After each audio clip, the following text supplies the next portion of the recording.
Okay, so you know how we love to dig into stuff that really makes you think right. And this one's a doozy. We get this special talk by a guy, calls himself Brother Taylor. And it's all about this huge question, can we actually find truth? You know, like, is that even possible? So today, that's our deep dive. Brother Taylor's perspective on truth.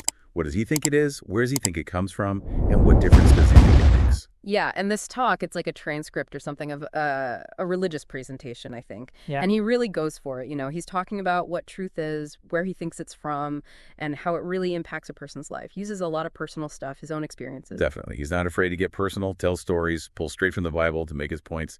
It's pretty intense and dramatic in places, you know. But we're going to zero in on the heart of his argument and see if it sparks any new ideas for you listening. Sounds good to me. Let's just jump right in. So one of the first big things Brother Taylor hits on is like this idea that searching for truth is kind of like choosing a path, you know, Yeah. and it leads to these different outcomes. He starts with a question that kind of grabs you. Where would you be if you weren't in the truth? And then, man, he throws out all these possibilities. He really does. I mean, one minute he's talking about being a slave to nicotine, which, wow, specific. And the next he's talking about like death, like that's a possible outcome. But then he flips it and talks about finding clarity and peace and hope. And then, I don't know where this came from, he throws in becoming governor or even ending up in prison. It's wild, the range he lays out. Yeah, but it's like he's saying truth or lack of truth is super powerful. It can impact your whole life, according to him anyway. It's not just some idea floating around. It has real consequences. It makes you think about that choice, you know, that fork in the road he's talking about. Totally. And to really hammer home this whole power of truth thing, he quotes John 8:32. You will know the truth, and the truth will set you free. It's like he's saying knowing something in your head isn't enough. Truth, for him, is about this deeper change, you know, like you're set free from something. So I'm curious, and I bet our listeners are too, have you ever had a moment like that where understanding something in a new way really changed things for you? Oh, absolutely. I think most of us have, right? But let's get back to Brother Taylor. So the next question is, if this truth is so powerful and life-changing, where do you even find it? And he doesn't beat around the bush. He straight up asks, where is the truth found? And then he gets even more specific. Where does Jesus show us how to find the truth? And his answer is pretty clear-cut. He quotes John 17:17. Sanctify them by means of the truth. Your word is truth. So for him, there it is. Truth is found in what he believes to be God's word, which is the Bible. Yeah, and that's like the cornerstone of his whole argument, right? He's not just riffing here. He's basing this idea of truth on something specific. And for him, that's the Bible. Right. And it colors how he looks at everything else. But then he switches gears a little bit. He's got this analogy about perspective that's actually pretty clever. He talks about looking at the Empire State Building, you know, the one in New York City, from the roof of a building in Brooklyn. From way over there, it looks tiny, like maybe 2 inches tall. But then when you're standing right at the bottom of that thing, it's the Empire State Building, right? It's massive. And he uses that to make this point. The building doesn't change, but the perspective changes depending on where you are seeing it.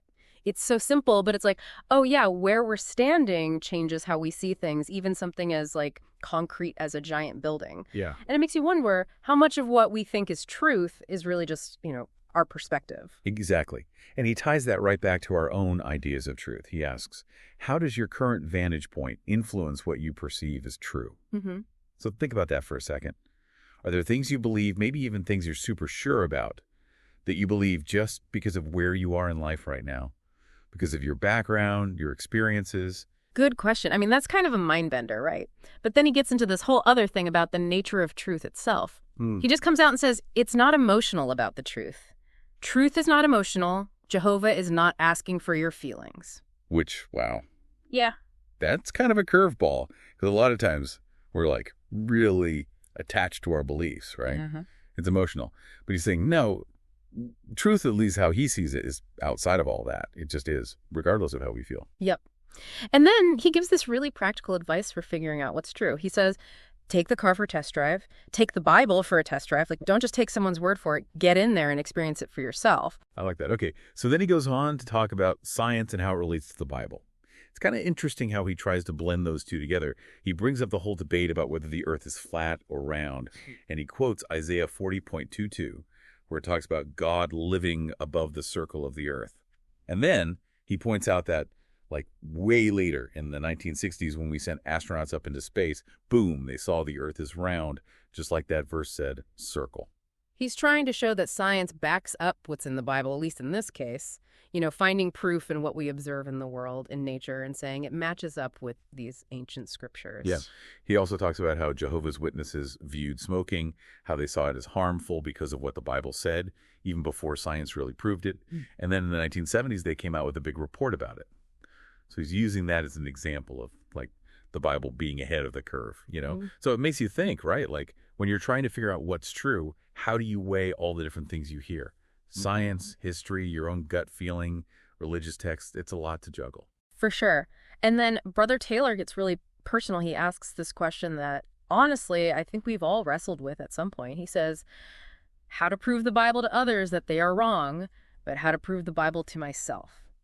It's not about arguing or converting people. It's about that inner knowing, that conviction in your own heart. Yeah, it's like you can explain why you believe something until you're blue in the face, but that doesn't mean you truly believe it deep down, right? There's a difference. Big time. And to illustrate that, he brings up Job 26.7, which talks about how God is stretching out the space and the earth is suspended upon nothing. And he connects that to how we understand gravity today, how the earth is just hanging out in space, held by forces we can't even see. Again, he's trying to link those ancient words to what we know about the universe now. Right. And then he gets really shares his own experience. He says, putting the pieces together as truth has made my life stable for many years. It's not just theory anymore. It's his life, what he's found to be true, and how it's impacted him personally. That adds a whole other layer. It does. And he doesn't want people to think he's just blindly accepting stuff. He's clear about that. He says faith is not blind. Examine the evidence, that logical evidence. And he even tells this story about someone who set out to disprove the Bible. That was their goal. But in the process, they ended up believing it. That's pretty wild, right? It's like he's saying, don't just take it on faith, question it, think it through, and see where you land. Exactly. It's about that active engagement. Okay, so from there, Brother Taylor talks about, Jesus, who is like the central figure in his whole belief system. He quotes John 14.6, where Jesus says, I am the way and the truth and the life. No one comes to the Father except through me. He's not just saying Jesus taught truth. He's saying Jesus is truth, which is a pretty bold statement. It's huge, right? Yeah. And he goes on to say how important it is to really hold on to that, especially when things are tough, but under pressure, sick, anxiety, our problems, that's when you really need that solid ground, that truth to hold on to. It makes sense, right?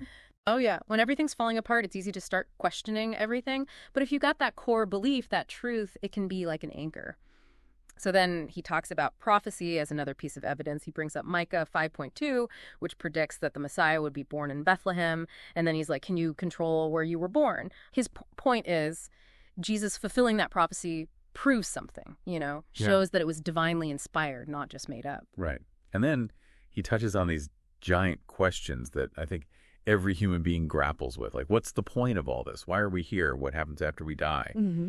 And he says the idea of resurrection that Jesus talked about, that's what gives us hope, like a solid foundation in the face of all that unknown. Totally. It's like without that, it can feel like we're just adrift, right? So moving on, Brother Taylor quotes John 4.23 about worshiping in spirit and truth, and John 13.35. By this all will know that you are my disciples if you have love among yourselves. And he's pretty clear that this love has got to be the real deal, consistent, not something you just turn on and off when it's convenient. Yeah, it's got to be in your actions, not just your words, right? It has to be who you are. Right. And then he gets into this idea, which can be a little controversial, I guess. He quotes John 17.14, where it says that followers of Jesus will be hated by the world because they're no part of the world, just like Jesus wasn't. He's talking about a separation, you're choosing a different path, and that might not always be popular. Yeah, that's a tough one.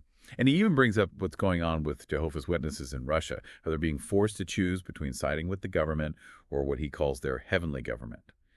It shows how serious this is for him, that standing by your beliefs can have real consequences. It does. And then he shifts gears and talks about John 4.43, about preaching the kingdom of God. He says, preaching is a logo or trademark of Jehovah's Witnesses. Like, it's a core part of who they are, going out and telling others about what they believe. And he knows people have opinions about that, so he addresses some of them head on. Like the idea that they use their own Bible. He's like, no, the Bible is at the heart of everything we do. It guides our whole program. He wants to set the record straight. Makes sense.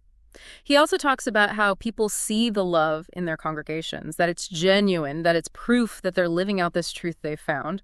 And he contrasts that with other churches, where the Bible might be there, but it's not actually changing how people act, how they treat each other. Okay, so as he's wrapping up, he comes back to this idea that finding truth is a real promise.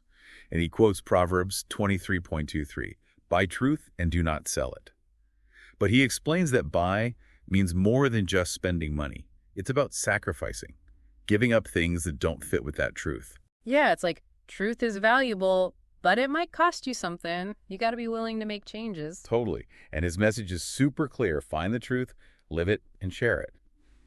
He ends with this little story about a servant asking a king for one more day of life. And the point is, only God can really give us life, give us truth. And then he emphasizes what Jesus said about putting God's kingdom first.